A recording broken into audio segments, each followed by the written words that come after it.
di acara di diskusi saya tentang pengimbasan untuk menyebarkan pemahaman dan penerapan pengalaman budaya positif di sini. Pada pembelajaran akhir ini di modul 1.4 ini saya melakukan aksi nyata, yaitu dengan membuat kegiatan pengimbasan materi untuk rekan-rekan sejawat saya di sekolah. Kegiatan pengimbasan ini sebagai ruang untuk berbagi informasi dan sebagai ruang untuk berkolaborasi antar tenaga pendidik di sekolah dan guru-guru. Saya berharap ilmu yang saya berikan dan saya dapatkan dalam pendidikan calon guru penggerak ini dapat bermanfaat bagi orang lain, terutama rekan kerja saya dalam mendidik putra-putri bangsa. Karena dengan ini untuk belajar bersama tentang budaya positif baik di lingkungan kelas maupun di sekolah. Dengan waktu kurang lebih dari 1 jam, kami ingin mempertemukan dalam sesi kegiatan ini untuk pengimbasan yang sederhana ini tentang budaya positif, sehingga kita dapat saling berbagi ilmu serta pengalaman di kelas kita masing-masing. Harapan saya dengan mengajak rekan satu sekolah akan berdampak lebih luas dalam pengimbasan tentang budaya positif ini. Nah, sebelumnya saya ucapkan selamat datang untuk Ibu Kepala Sekolah dan Ibu Aprianti sebagai wakil dan rekan guru-guru senior dan rekan-rekan guru sekalian. Sekarang kita mulai dengan pengimbasan saya konsep IT budaya positif. Di sini ada perubahan paradigma belajar, disiplin positif, nilai-nilai kebajikan, kebutuhan dasar manusia, motivasi perilaku manusia, posisi kontrol guru, dan keyakinan kelas. Segitiga restitusi.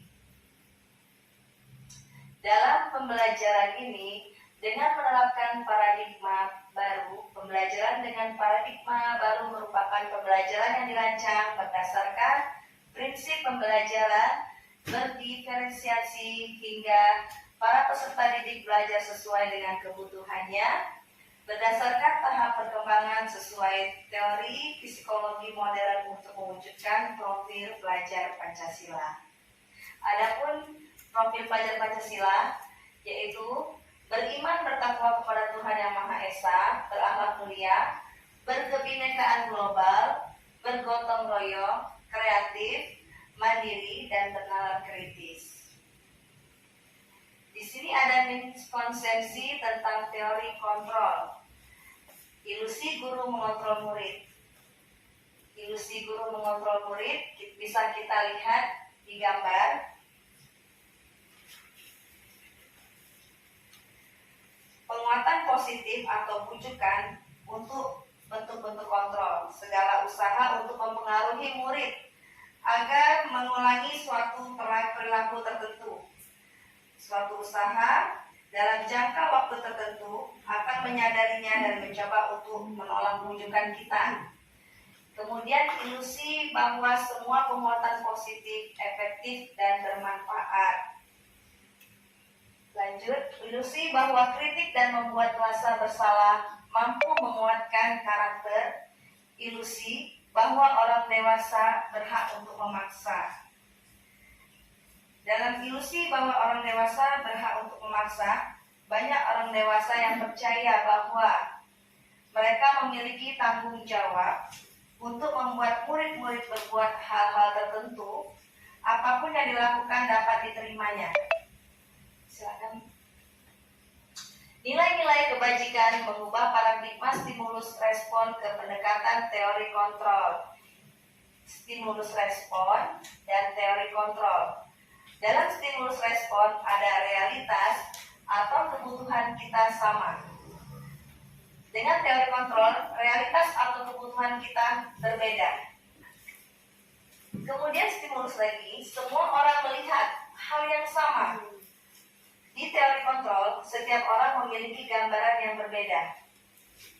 Stimulus respon, kita mencoba mengubah agar orang berpandangan sama dengan kita.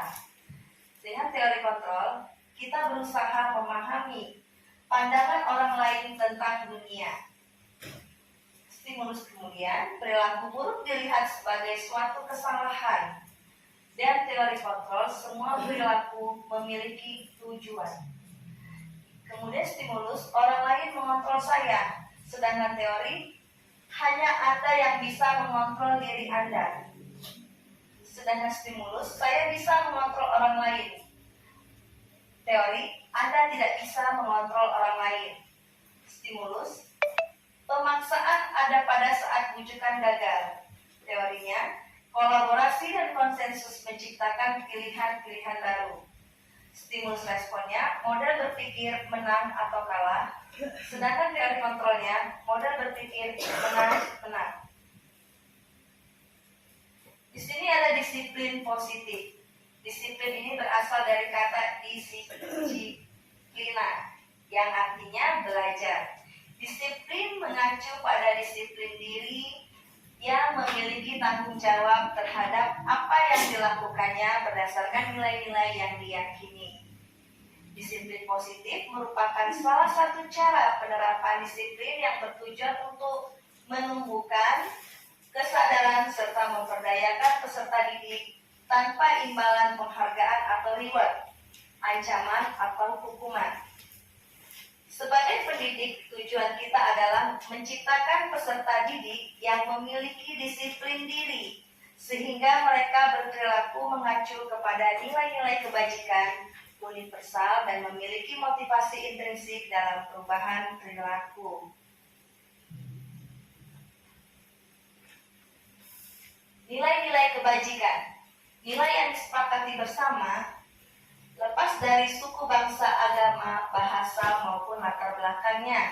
Contoh nilai kebajikan institusi atau organisasi. Pada profil pelajar Pancasila, yaitu beriman dan bertakwa kepada Tuhan Yang Maha Esa, berakhlak mulia, berkebinekaan global, gotong royong, mandiri, kreatif, dan bernalar kritis.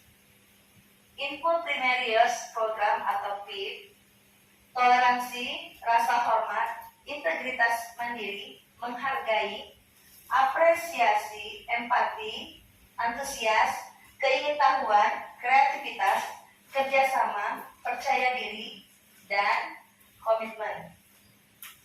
Keterampilan hidup life skill dapat dipercaya, lurus hati, pendengar yang aktif, tidak merendahkan orang lain, dan memberikan yang terbaik dari dirinya. Kebutuhan dasar manusia. Kebutuhan dasar manusia adalah segala sesuatu yang kita lakukan untuk mendapatkan apa yang kita inginkan. Seluruh tindakan yang kita lakukan memiliki tujuan tertentu, dan semua usaha terbaik yang kita lakukan adalah dalam rangka agar kebutuhan dasar kita terpenuhi dengan baik. 5 kebutuhan dasar manusia. Yang pertama, bertahan hidup, kasih sayang, dan rasa diterima, penguasaan, kebebasan, dan kesenangan. Bertahan hidup yaitu makanan, pakaian, tempat tinggal, keamanan, dan kesehatan. Untuk kasih sayang dan rasa diterima, dipedulikan, berbagi, kerjasama, menjadi bagian dalam kelompok. Untuk penguasaan, harga diri, keingin untuk dianggap, berprestasi, diakui, dan didengar. Kebebasan, mandiri, memiliki pilihan, mencoba hal baru, mampu mengendalikan arah dan bisa ditanya. Kesenangan, bermain, humor, antusiasme, tertawa. Motivasi perilaku manusia. Untuk menghindari ketidaknyamanan atau hukuman, untuk mendapatkan imbalan atau penghargaan dari orang lain. Nah, untuk menjadi orang yang mereka inginkan dan menghargai diri sendiri dengan nilai-nilai yang mereka percaya. Di sini ada hukuman, konsekuensi, dan restitusi. Hukuman yaitu tidak terencana, tiba-tiba. Murid tidak tahu apa yang akan terjadi atau tidak di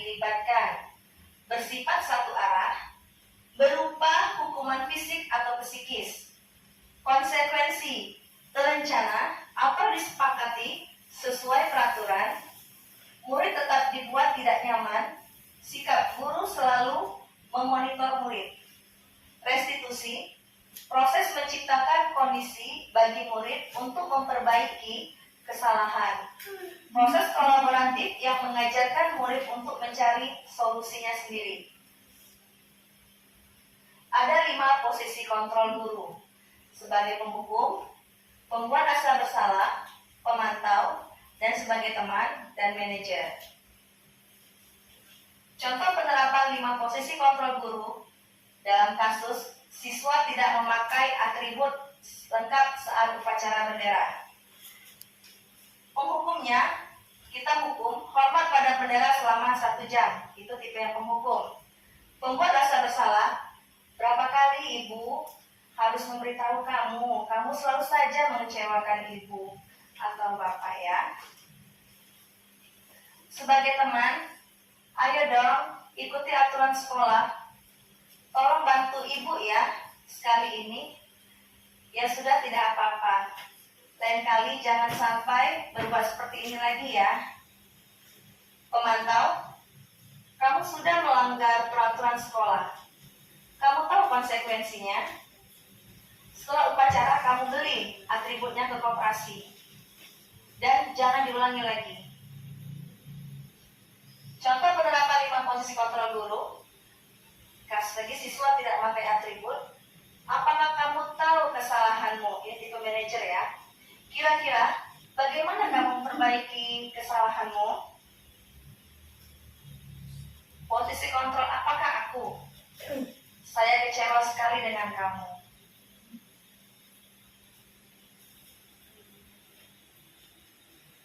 Kamu tidak pernah melakukannya. Apa rencanamu untuk menyelesaikan masalah ini? Ayo lakukan demi ibu ya. Kamu tidak pernah mendapat nilai jika tidak mengerjakan tugas. Di sini kita ada keyakinan kelas. Mengapa keyakinan kelas? Mengapa bukan peraturan kelas? Pembentukan keyakinan kelas bersifat abstrak, berupa pernyataan universal, dibuat dalam pernyataan positif, sedikit saja agar mudah diingat, sesuai dengan kondisi kelas dan sekolah, sehingga mudah diterapkan. Semua warga sekolah atau warga sekolah dilibatkan saat membuat keyakinan kelas. Di sini ada segitiga restitusi, suatu proses dialog yang dijalankan oleh guru agar dapat menghasilkan murid yang mandiri dan bertanggung jawab. Segitiga restitusi menstabilkan identitas, validasi tindakan yang salah, menanyakan keyakinan. Kamu tentu punya alasan mengapa melakukan itu. Adakah cara yang lebih efektif untuk mendapatkan apa yang kamu lakukan? Keyakinan kelas, apa yang telah kita jalani? Kamu ingin menjadi orang yang seperti apa? Itu pertanyaan kita untuk murid-murid kita ketika ada kasus ya. Sekarang saya mau tanya, satu orang saja untuk bertanya. Untuk Ibu Tiara, apakah Ibu Tiara di kelas sudah menjalankan segitiga restitusi? Ya. Oh ya. Seperti apa Bu? Seperti apa Bu? Misalnya anak yang terlambat atau apa Bu?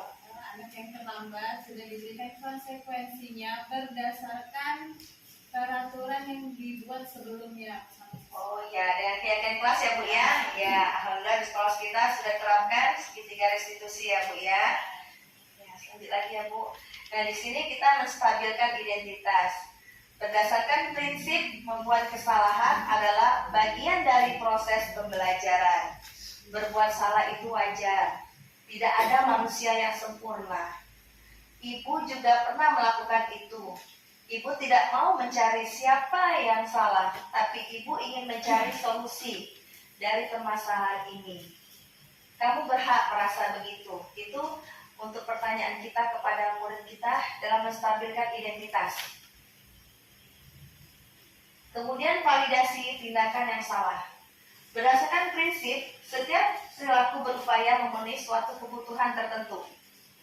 Kamu pasti punya alasan mengapa melakukan hal itu, padahal kamu bisa melakukan yang lebih buruk dari ini ya. Kamu patut bangga karena telah melindungi sesuatu yang penting buatmu. Kamu melakukannya karena mempertahankan sesuatu yang penting bagimu.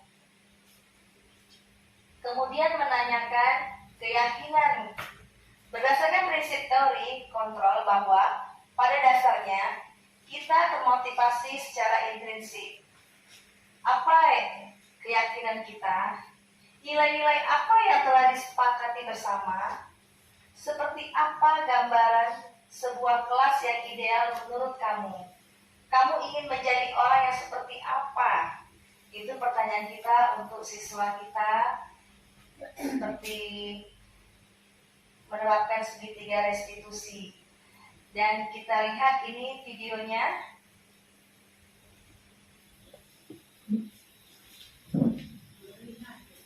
Ya, ini kasus saya sendiri Bu untuk menjalankan aksi nyata.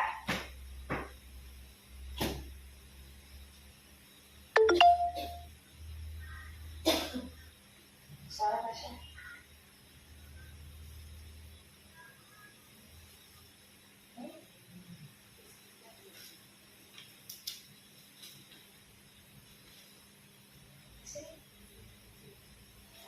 Tak boleh.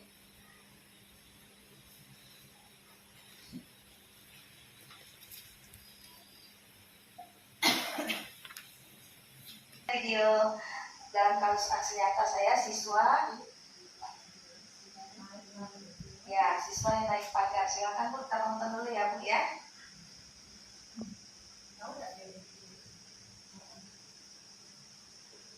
Saya suaranya tidak sama.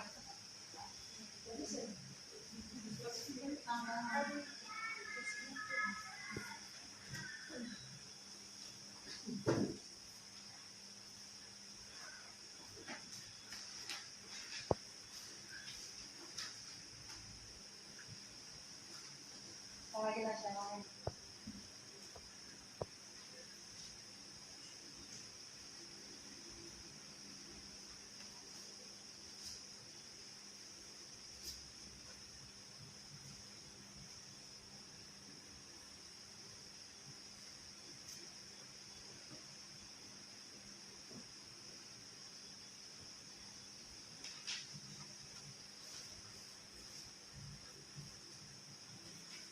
Terus jadi videonya nggak 1 jam, potong-potong.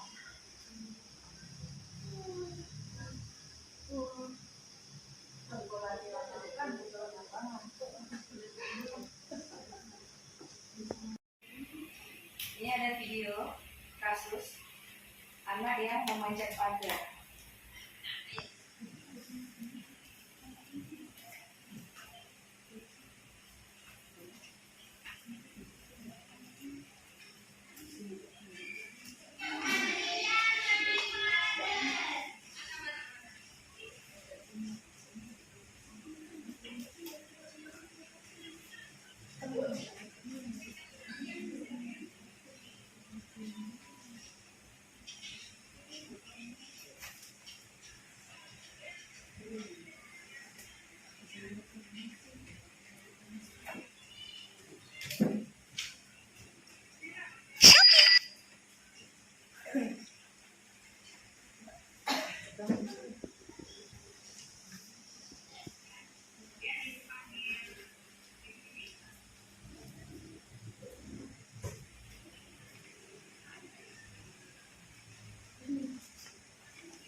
Ini Ibu Herlina sedang memanggil anak muridnya bernama Adrian.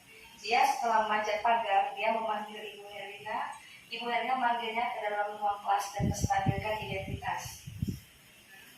Setelah menstabilkan identitas, melakukan validasi tindakan yang salah. Kemudian menanyakan keyakinan.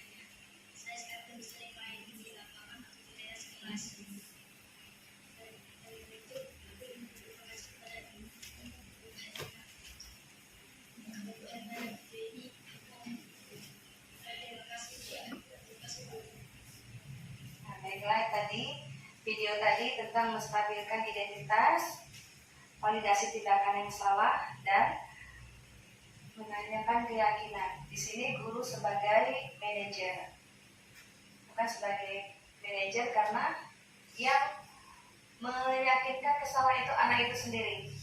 Dia yang merasa bersalah, dia yang menyadari kesalahannya, dan dia sendiri yang merubahnya. Karena di sini posisi kita sebagai guru, sebagai manajernya. Nah, ambil tadi.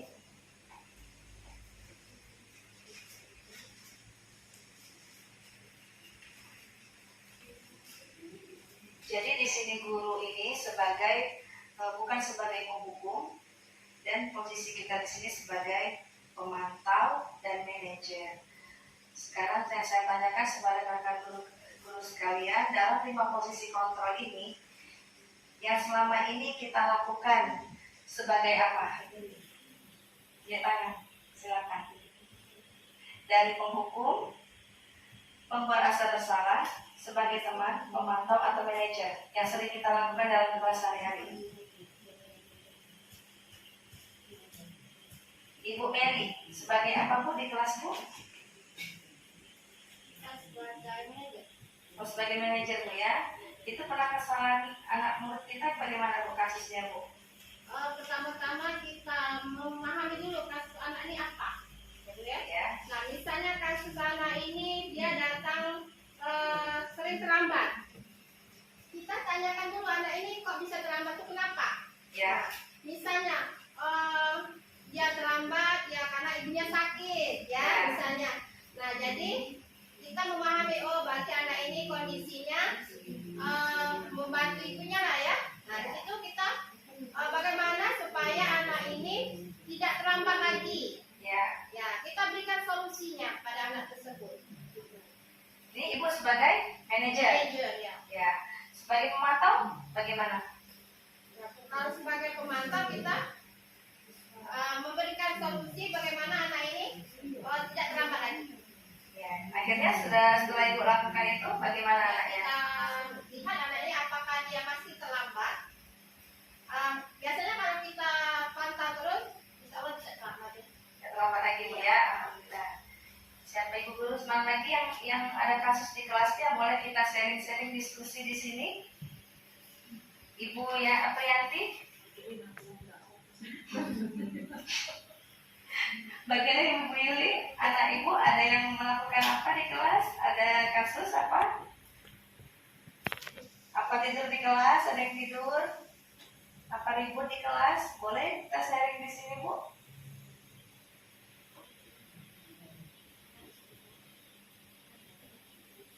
Ya Bu, anaknya apa? Mungkin apa ya? Anak yang sudah tersinggung kali ya, sehingga jadi di kelas itu ada anak yang memang temperamennya itu lumayan tinggi kan. Ya. Jadi kalau misalnya dia dengar aja apa yang dia tidak suka, menurut dia bingung, dia langsung main tangan gitu. Main tangan. Jadi anak itu tipe anaknya kan berbeda-beda setiap siswa Bu ya. Ada yang pemalu, ada yang pendiam, ada yang egonya, emosinya tidak terkontrol. Itu termasuk emosinya tidak terkontrol. Itu Ibu sebagai apa Ibu lakukan selama ini? Mungkin saya memantau, kemudian setelah saya pantau atau saya cari tahu kenapa sih bisa begitu. Ternyata memang dari faktor keluarga, ternyata dia itu adalah salah satu aspek pengasuh kan. Jadi di rumah juga ayahnya itu, papanya itu selalu memperingatkan dia itu dengan kekerasan. Jadi kalau misalnya dia salah sedikit, dia pakai fisik gitu lah, diingatkannya gitu. Nah, jadi mungkin itu yang membuat dia atau membentuk dia jadi punya temperamen tinggi, terus apa sedikit pakai otot gitu. Jadi setelah memperhatikan terus mencari tahu, maka itu saya mungkin lebih ke terus sharing sama dia. Jadi bahwa apa yang dia lakukan itu akan berdampak, bukan hanya untuk dia, tapi untuk teman-teman di sekitarnya. Jadi ajak dia untuk buat komitmen. Jadi komitmennya mau gimana? Kalau begini lagi harus apa, gitu kan? Nah, tapi itu dia yang tentukan sendiri, kan? Sehingga ada kesepakatan. Ya, itu berarti Ibu sudah melakukan segitiga restitusi, Ibu ya. Ibu menstabilkan identitasnya, kemudian Ibu validasi tindakan yang salah, kemudian Ibu membuat keyakinan, kesepakatan sama anak tersebut ya. Jadi sekarang anak tersebut setelah Ibu sebagai Ibu pemantau, waktu Ibu sebagai manajer, bagaimana sih Pak anak sekarang? Setelah Ibu pantau selama ini? Terjadi perubahan, walaupun nggak 100% ya, tapi ada peningkatan gitu. Maksudnya nggak selalu dia dikit-dikit langsung main tangan gitu, karena dia sudah buat komitmen sendiri, jadi kan pilihannya sendiri ya. Jadi ada perubahan ke arah yang jauh lebih baik. Oh, setelah alhamdulillah Bu ya, kalau sebagai, jadi kita di sini sebagai, meskipun kita beda, guru Ibu kelas berapa, saya kelas berapa, tapi kita di sini kita sharing kan, setiap anak memiliki karakter yang berbeda-beda.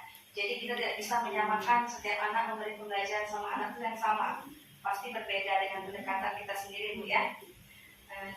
Kemudian setelah Ibu lakukan itu kerjasama dengan orang tuanya ada Bu ya? Ya, jadi itu waktu saya mengidentifikasi, cari tahu kan kenapa sih. Nah, itu juga saya menghubungi orang tuanya, klarifikasi kenapa sih kok ini di rumah begitu enggak. Nah, ternyata ya itu tadi mamanya juga sharing, ya maaf nih sebenarnya begini. Jadi kita tahu gitu kan bahwa penyebabnya itu sebenarnya itu. Ya, berarti ada kerjasama antara guru dan orang tua dengan posisi kontrol tadi Bu ya. Ya, Ibu sudah menerapkan berarti di kelas selama ini. Apa Ibu setuju nggak dengan sebagai kita posisinya penghukum?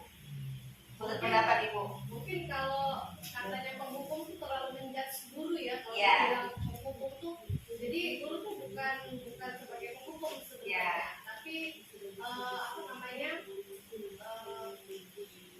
bukan penghukum, apa ya lebih tepatnya? Gimana ya ngomongnya? Maksudnya lebih ke orang yang bisa kontrol dia gitu. Jadi maksudnya lebih Ibu sebagai manajer jatuhnya. Ya, jadi memanage gitu kan. Memanage atau memberikan konsekuensi ya. Tapi bukan disebut sebagai penghukum gitu kan. Karena kalau penghukum itu terlalu ini bahasanya itu terlalu ini. Berarti Ibu tidak menyetujui ya dengan tipe yang menghukum tadi ya. Walaupun kita masih hukuman atau sanksi gitu kan, tapi itu memang kita konsultasi, maksudnya kita kompromikan sama anak. Jadi kalau misalnya kamu buat begini, gimana? Misalnya harus gimana? Kalau dia buat itu artinya kan itu sebuah kesepakatan, bukan guru yang jadi bertindak sebagai orang yang memberi hukuman. Berarti guru itu sebagai pengontrol, bukan memberi hukuman. Berarti di sini kita tidak setuju dengan kata penghukum ya Bu ya, itu ya. Nah, bagaimana Ibu Ermila, ada yang mau diberikan masukannya, silakan. Kadang-kala guru sebagai penghukum itu kalau pengalaman yang sudah kami temukan, terutama yang senior perlu. Tapi kolaborasi sebagai manajer. Guru sebagai penghukum, guru sebagai manajer, itu harus, hukuman itu harus.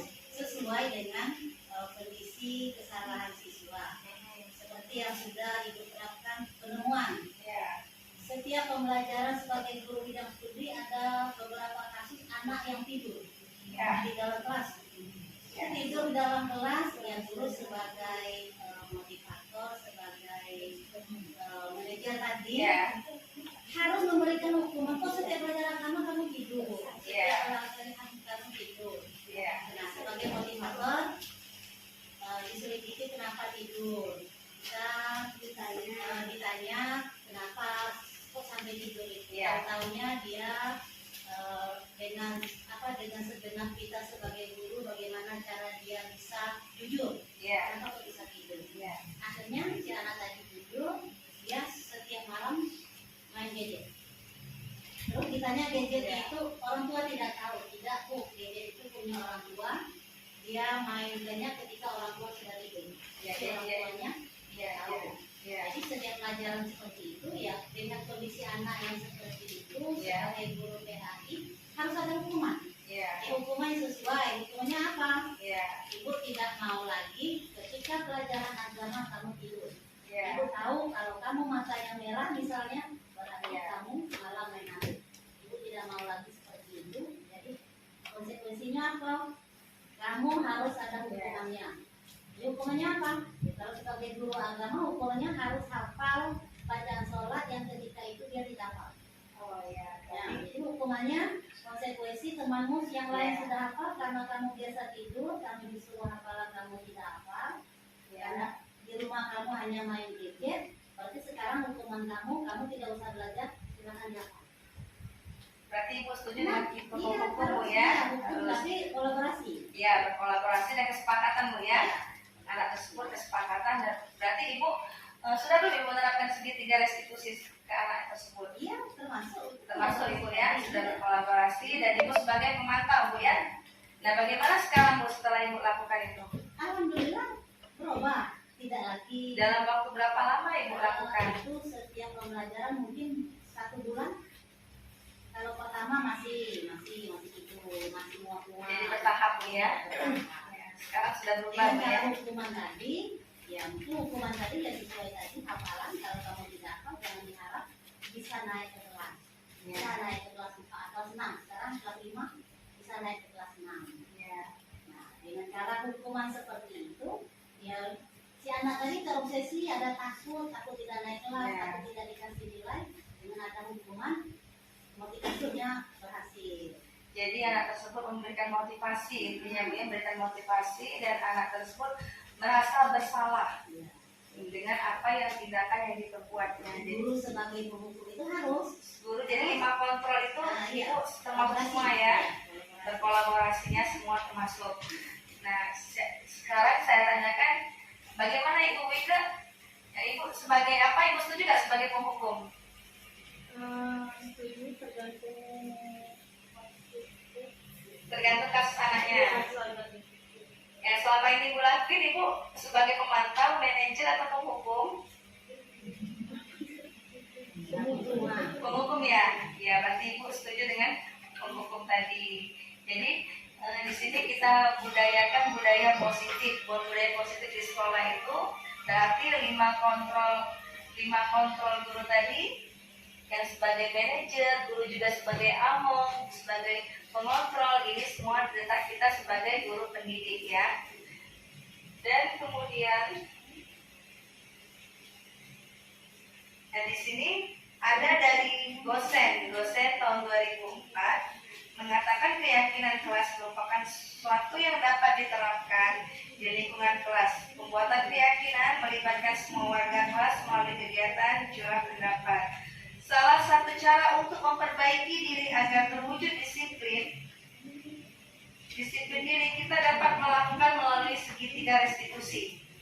Segitiga restitusi adalah proses menciptakan kondisi bagi peserta didik untuk memperbaiki kesalahan mereka, sehingga mereka bisa kembali pada kelompok mereka dengan karakter yang lebih kuat. Jadi setelah mereka melakukan kesalahan tadi, kita memperbaiki dengan cara segitiga restitusi. Jadi mereka menanyakan mereka sendiri, kesalahan mereka tahu sendiri, kemudian mereka bisa memperbaiki sendiri. Itu guru kita sebagai seorang pemantau atau manajer, dan kita juga sebagai pengontrol. Nah, di sini ada pun pembelajaran yang tadi diferensiasi. Ada yang mau ditanyakan sampai di sini? Itu banyak Bu, kan? Oh, cukup jelas Ibu ya dengan posisi tadi Bu ya.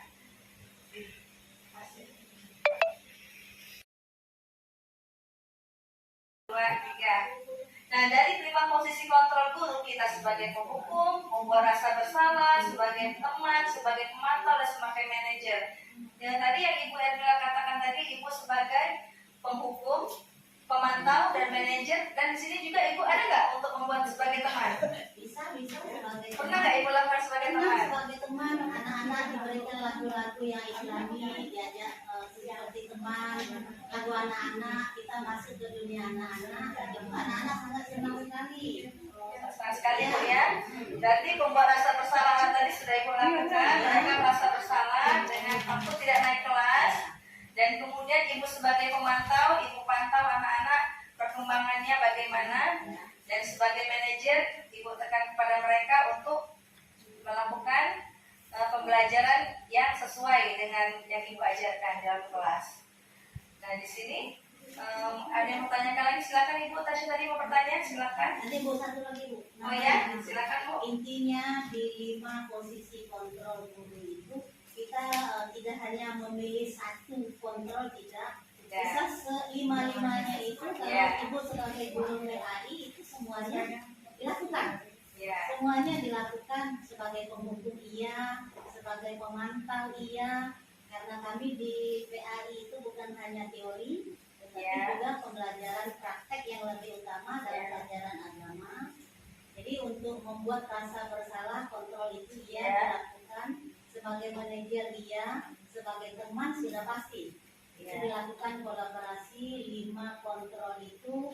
Ibu rasa semuanya bisa dilakukan oleh semua guru, bukan hanya guru PAI, jadi semua guru, baik guru olahraga juga bisa, apalagi guru sebagai wali kelas yang memang mengajarnya hampir semua itu ada di guru wali kelas. Jadi semuanya bisa dilakukan posisi kontrolnya oleh semua guru.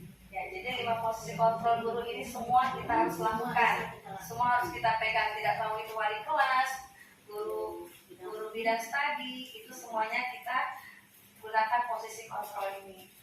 Ya, itu sebenarnya sudah sebelum ada CGP itu semuanya Bu Erlina, semuanya itu sudah dilakukan oleh semua guru secara teorinya sudah dilakukan. Artinya sekarang dimodernisasikan jadi posisi budaya positif namanya Bu sekarang. Iya betul. Iya. Jadi Ibu selama ini melakukan posisi kontrol, tapi Ibu tidak tahu apa namanya, tapi Ibu jalankan. Itu namanya kita berbudaya positif untuk di sekolah. Oke, mungkin itu saja tanggapan dari Ibu. Oke Bu, sekarang Ibu Bella mau ini menambahi, silakan. Saya barangkali hanya menambahkan sedikit ya. Ya. Saya sudah sangat sepakat dengan ibu-ibu yang sebelumnya Ya. menyampaikan. Ya. Jadi benar bahwasanya 5 posisi kontrol guru ini saling berkaitan satu sama lain. Nah, yang pertama hukum itu benar, itu perlu. Kemudian membuat rasa bersalah. Nah, jadi tadi hukuman yang sudah kita berikan tadi itu akan menimbulkan rasa bersalah pada siswa. Berarti tadi pelanggaran yang saya lakukan itu salah. Kemudian poin ketiga itu yang teman, kita bisa ajak siswa itu bercerita. Betul. Jadi melakukan pendekatan dengan siswa. Jadi siswa itu tidak merasa seperti takut, ketakutan dengan guru tidak. Kemudian manajer kita memberikan sebab akibat atas apa pelanggaran yang sudah kamu lakukan. Kemudian pemantau kita melihat perubahan dari siswa tersebut. Nah, kemudian sedikit tambahan, barangkali untuk hukuman itu alangkah baiknya apabila kita memberikan hukuman yang bermanfaat. Contohnya tadi kata Bu Ermila, kalau untuk guru agama kan memberikan hafalan. Itu konsekuensinya ya. Kemudian bisa dengan menulis tulis lembar kembali tugasnya Ya, kerjakan ya. itu agar dia lebih memahami. Nah, Ya. jangan pernah memberikan hukuman yang tidak bermanfaat. Ya, Asal betul ya. berdiri di depan kelas itu Ya. tidak memberikan manfaat sama Ya, sekali. ya. Kalau boleh misalnya nak tolong hasil sampai di depan kelas. Ya, ya. Ya. Memberikan manfaat. Ya. Ini itu dari saya. Terima kasih. Oh, jadi ibu melakukan posisi kontrol tadi dengan kesepakatan sama anak itu ya, kesepakatan dengan hukuman yang diberikan, konsekuensinya kepada anak dengan tidak memberatkan anak ya.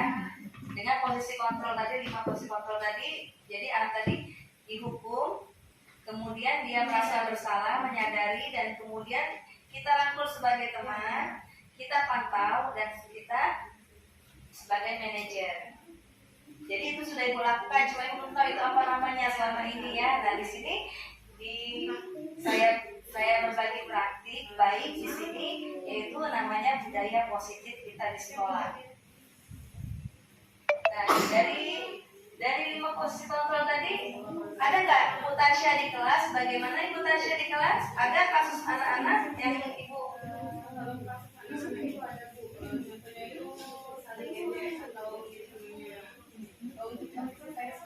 Sebagai guru itu saya menempatkan diri sebagai manajer, Ya. di mana saya mencoba untuk menerapkan segitiga sistem guru.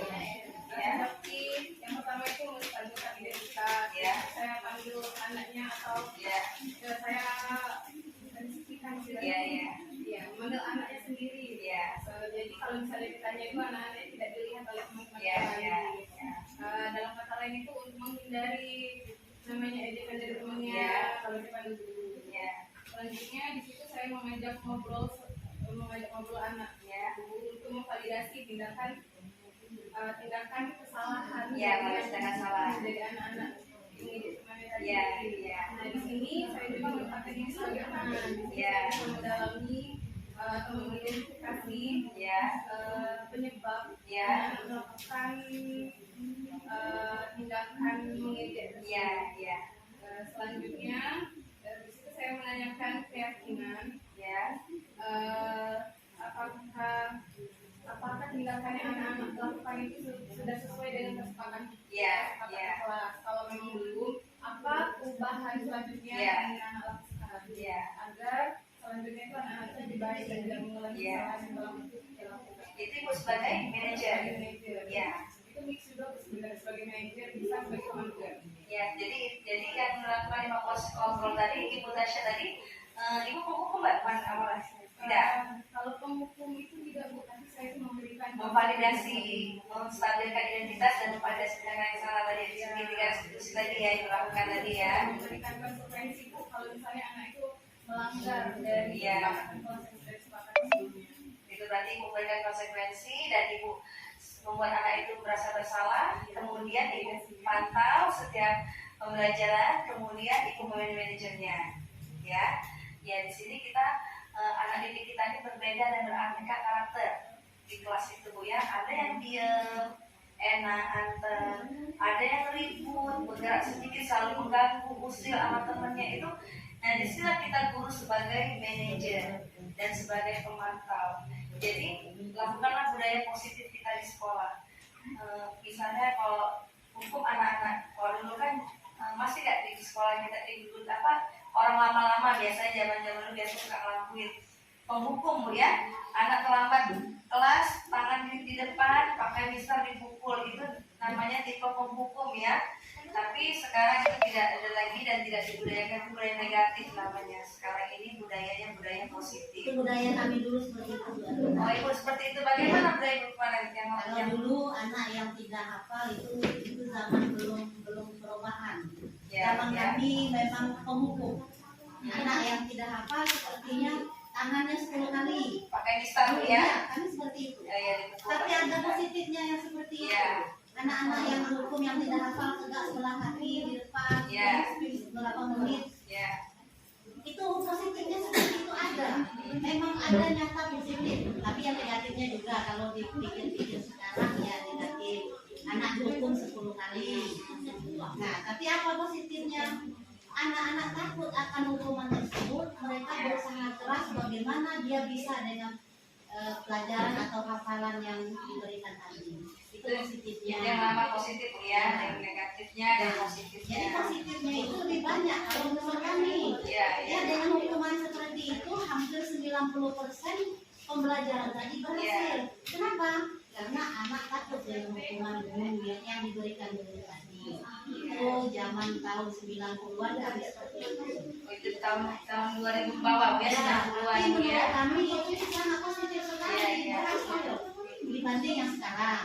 Ya. Nah, itu menurut pembelajaran yang kami laksanakan di tahun 90-an. Iya Bu, kalau sekarang ini dia tidak boleh Bu menghina anak terhadap Ya, kekerasan. sekarang sesuai perkembangan zaman, Iya. tidak boleh lagi melakukan itu karena ada undang-undangnya juga. Iya. Ya, akhirnya ya sebagai guru senior kami mengikuti Perkembangan irama zaman yang ya. sekarang. Ya, ikuti. Harus. Ya, Bu Tasya mau tanyakan silakan. Dalam mengatasi tindakan yang pernah anak lakukan itu, Bu, kan tadi kan dijelaskan ada 3 Bu, ada Iya. cara itu dengan memberikan hukuman, konsekuensi sama Restitusi ya. di sharing aja Bu. Iya, boleh. Yang selama Ibu Karina menjadi guru, Iya. Ibu Karina menerapkan 3 cara ini dalam mengatasi permasalahan yang pernah anak muridnya Bu alami. Ya, baik Bu Tasya, terima kasih banyak sekali pertanyaannya. Baiklah, dalam saya mengajar di kelas selama ini, waktu saya belum mengikuti CGP ini, memang terbesit saya pernah melakukan hukuman terhadap anak, yaitu tiba-tiba, misalnya anak terlambat sekolah, bagaimana anak? Terus kemudian anak tersebut mengulangi lagi keterlambatan keesokan harinya. Jadi ini pernah saya berikan hukuman. Hukuman itu anak tersebut saya tidak suruh masuk kelas, pernah itu. Tapi setelah saya mengikuti, saya belajar mengikuti zaman, saya lakukan dengan konsekuensi. Kalau yang saya lakukan itu salah, karena salah itu hukuman yang diikuti orang lama, ya ternyata itu salah. Saya merefleksi, ternyata salah dan saya melakukan konsekuensi. Di saat konsekuensi ini, murid kita tidak nyaman. Kenapa kamu tidak sekolah ini, melambat ke sekolah? Nanti kamu tidak mengikuti pelajaran, nanti kamu tidak bisa mengikuti ulangan. Mereka tidak nyaman kan kalau tidak bisa mengikuti ulangan, dan akhirnya mereka konsekuensi berusaha untuk datang pagi. Itu konsekuensinya. Dalam segitiga restitusi ini pernah anak terlambat tersebut salah menggunakan jilbab. Aturan sekolah kan memakai jilbab warna putih, sepatu hitam, pakai dasi dan anti yang lengkap. Dia salah. Jadi saya panggil, menstabilkan identitas, kemudian memvalidasi tindakan dia yang salah dan kemudian menanyakan keyakinan. Dan anak tersebut saya tanya, apa yang kamu lakukan? Apa yang panggil? Ya Bu, saya tahu saya salah. Saya datang terlambat dan saya memakai jilbab warna pink. Saya salah Bu. Jadi apa konsekuensinya? Saya akan berusaha Bu untuk tidak datang terlambat lagi karena saya main HP malam-malam. Jadi saya sekolah datang terlambat.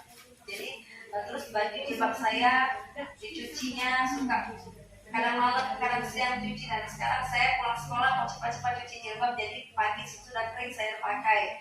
Jadi dengan menanyakan keyakinan, dia bilang saya tahu kesalahan saya dan saya akan datang pagi. Kalau di sekolah ini aturannya masuk tepat 6.40, memakai atribut yang lengkap, dan dia tahu kalau semua disiplin di sekolah memakai pakaian yang sesuai dengan aturan sekolah. Dan itulah saya pakai sampai sekarang dari restitusi. Bagaimana Bu Tasya? Ya, baik. Ya. Nah, di sini saya bisa simpulkan dan di sini saya simpulkan bahwa dengan menggunakan budaya positif di sekolah, jadi apa yang sudah kita terapkan sebagai penghukum kita ubah menjadi budaya yang positif secara menggunakan konsekuensi atau menggunakan segitiga restitusi. Dalam penerapan program disiplin positif, hendaknya guru memiliki standar kepribadian profesional dan sosial yang baik, di mana guru mampu merefleksi dirinya dalam posisi kontrol saat ini. Bagaimana perjalanan dirinya sebagai among atau manajer yang menuntun murid-muridnya menjadi lisan yang mandiri, merdeka, dan bertanggung jawab. Baiklah, terima kasih. Sampai di sini dulu pemaparan saya dan pembiasan saya. Semoga apa yang saya biaskan dan semoga yang saya imbaskan semoga bermanfaat buat rekan-rekan guru sekalian semuanya ya. Amin. Dan terima kasih atas kehadirannya. Saya ucapkan wassalamualaikum warahmatullahi wabarakatuh. Waalaikumsalam warahmatullahi wabarakatuh.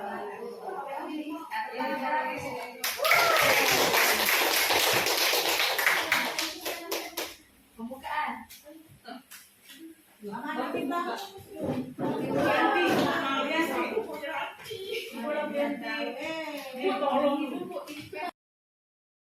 Nah, dari prima posisi kontrol guru kita sebagai penghukum, membuat rasa bersalah, sebagai teman, sebagai pemantau, dan sebagai manajer. Dan tadi yang Ibu Ernila katakan tadi, Ibu sebagai penghukum, pemantau, dan manajer. Dan di sini juga Ibu ada nggak untuk membuat sebagai teman? Bisa sebagai Pernah nggak Ibu lakukan sebagai teman? sebagai teman, anak-anak diberikan lagu-lagu yang islami, diajak seperti teman, lagu anak-anak, kita masuk ke dunia anak-anak, dan anak-anak sangat senang sekali. Senang sekali Bu ya. Berarti membuat rasa bersalah tadi sudah Ibu lakukan. Mereka merasa bersalah dengan waktu tidak naik kelas. Dan kemudian Ibu sebagai pemantau, Ibu pantau anak-anak perkembangannya bagaimana. Dan sebagai manajer, Ibu tekan kepada mereka untuk, ya Bu Tasya yang mau tanyakan silakan. Dalam mengatasi tindakan yang pernah anak lakukan itu kan tadi kan dijelaskan ada 3 Bu Ya. cara itu dengan memberikan hukuman, konsekuensi sama Restitusi ya. Ini sharing aja Bu. Ya, Saya selama Ibu Harina menjadi guru, Ya. Ibu Harina menerapkan 3 cara ini dalam mengatasi permasalahan yang pernah anak muridnya alami. Ya, baik Bu Tasya, terima kasih banyak sekali pertanyaannya. Baiklah, dalam saya mengajar di kelas selama ini, waktu saya belum mengikuti CGP ini, memang terbesit saya pernah melakukan hukuman terhadap anak, yaitu tiba-tiba, misalnya anak terlambat sekolah, bagaimana anak? Terus kemudian anak tersebut mengulangi lagi keterlambatan keesokan harinya. Jadi ini pernah saya berikan hukuman. Hukuman itu anak tersebut saya tidak suruh masuk kelas, pernah itu. Tapi setelah saya mengikuti, saya belajar mengikuti zaman, saya lakukan dengan konsekuensi. Kalau yang saya lakukan itu salah, karena salah itu hukumannya diikuti orang lama, ya ternyata itu salah. Saya merefleksi, ternyata salah dan saya dapat konsekuensi. Di saat konsekuensi ini, murid kita tidak nyaman. Kenapa kamu tidak sekolah ini, selamat ke sekolah? Nanti kamu tidak mengikuti pelajaran, nanti kamu tidak bisa mengikuti ulangan. Mereka tidak nyaman kan kalau tidak bisa mengikuti ulangan, dan akhirnya mereka konsekuensi berusaha untuk datang pagi. Itu konsekuensinya. Dalam segitiga restitusi ini pernah anak terlambat tersebut salah menggunakan jilbab. Aturan sekolah kan memakai jilbab warna putih, sepatu hitam, pakai dasi dan atribut yang lengkap. Dia salah. Jadi saya panggil, menstabilkan identitas, kemudian memvalidasi tindakan dia yang salah, dan kemudian menanyakan keyakinan. Dan anak tersebut saya tanya, apa yang kamu lakukan? Apa yang panggil? Ya Bu, saya tahu saya salah. Saya datang terlambat dan saya pakai jilbab warna pink. Saya salah Bu. Jadi apa konsekuensinya? Saya akan berusaha Bu untuk tidak datang terlambat lagi karena saya main HP malam-malam. Jadi saya sekolah datang terlambat. Jadi terus baju jilbab saya dicucinya suka kadang malam, kadang siang cuci. Dan sekarang saya pulang sekolah mau cepat-cepat cuci jilbab, jadi pagi sudah kering saya pakai. Jadi dengan menanyakan keyakinan, dia bilang saya tahu kesalahan saya dan saya akan datang pagi. Kalau di sekolah ini aturannya masuk tepat 40, memakai atribut yang lengkap, dan dia tahu kalau semua disiplin di sekolah memakai pakaian yang sesuai dengan aturan sekolah, dan itulah saya pakai sampai sekarang di restitusi. Bagaimana Bu Tasya? Ya, baik. Ya. Nah, di sini saya bisa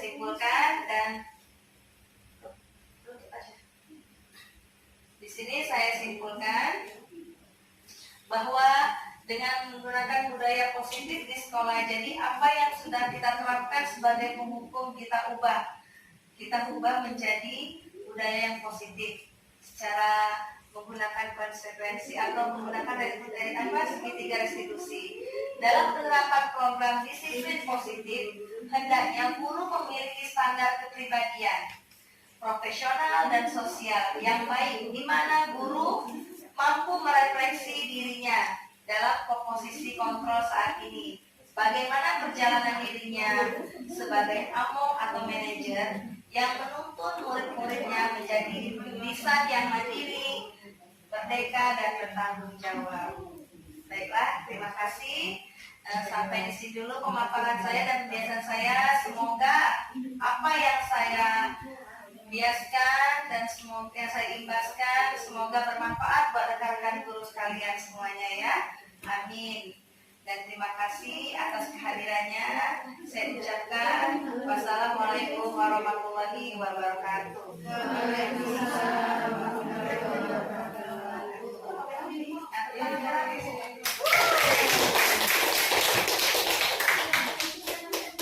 Pembukaan.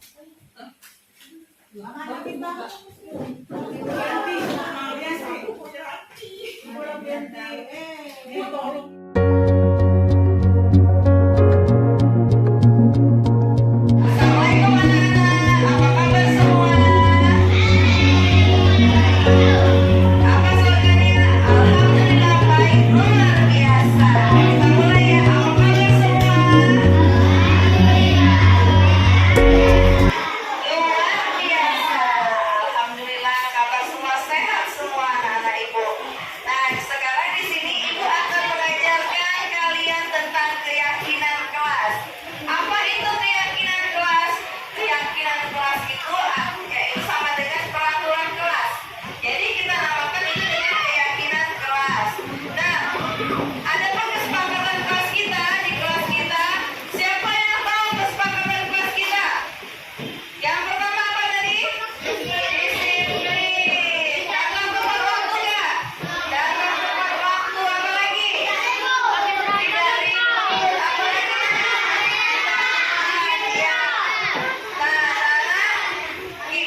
note yang Ibu bagikan tadi, dan di sini ada disiplin, tepat waktu, memakai seragam, tiket kelas, dan semuanya ini benar anak Ibu ya, dan kita harus jalankan setiap hari sebagai siswa ya nak ya, sebagai murid yang cerdas, yang pintar, yang berlandaskan profil belajar Pancasila. Baik ya nak ya.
Assalamualaikum warahmatullahi wabarakatuh. Nama saya Abdurrahman dari kelas 1C. Ingin belajar dan keyakinan menyenangkan. Assalamualaikum warahmatullahi wabarakatuh. Nama saya Aji.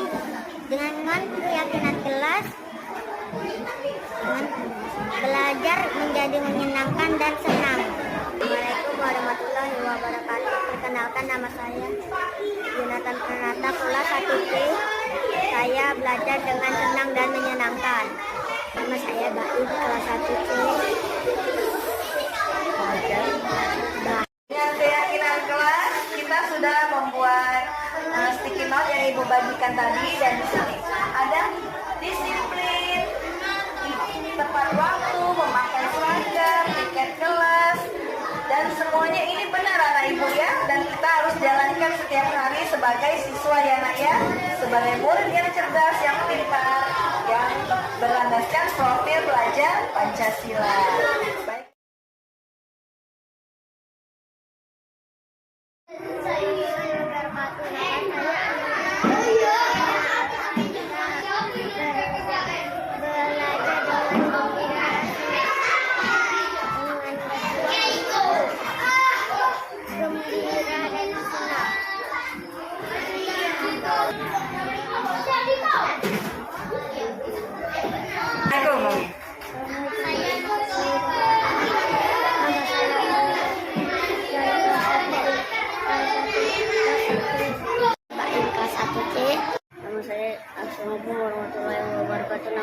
Abdurrahman dari kelas 1C.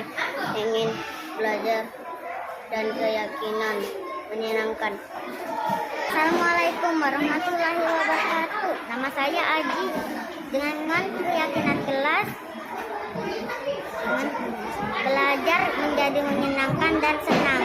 Assalamualaikum warahmatullahi wabarakatuh. Perkenalkan, nama saya Yunatan Pranata, kelas 1C. Saya belajar dengan senang dan menyenangkan. Nama saya Baik, kelas 1C.